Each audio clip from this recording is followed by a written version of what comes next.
What is hepatitis B and what should we know about it?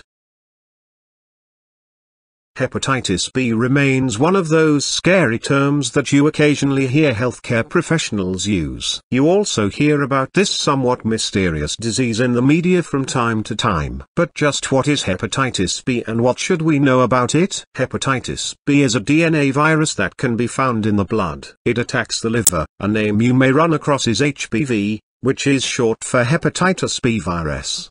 The term, hepatitis, means inflammation of the liver.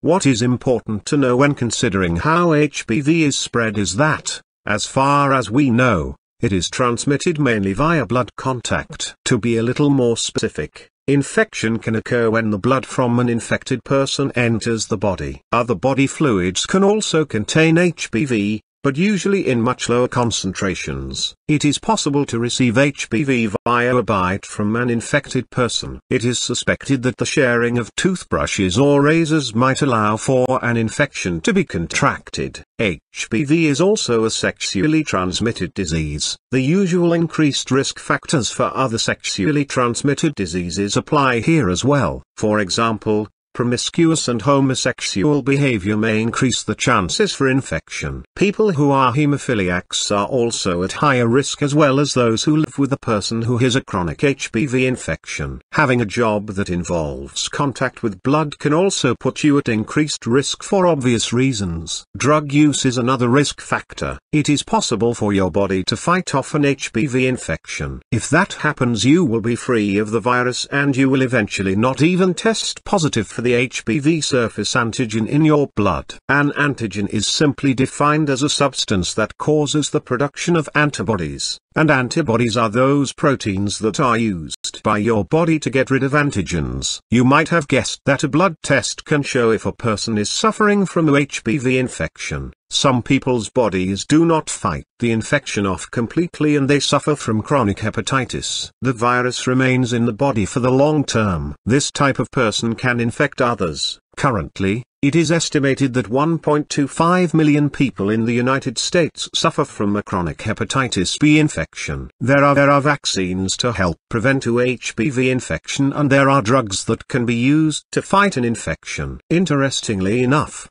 a vaccine can be useful after a possible HBV infection to help prevent the disease from developing. Check with your doctor to get current recommendations on HBV vaccinations. Oftentimes a hepatitis B infection can pass without the person even being aware that they had it. Sometimes there are no symptoms. There can also be symptoms ranging from very minor to very serious. On relatively rare occasions, a hepatitis B infection can cause death, though this happens to a very small percentage of affected individuals. This article is for information purposes only and is not meant to diagnose, treat, or prevent any health condition. Seek the advice of a qualified medical professional if you have or think you might have any health condition, including hepatitis B.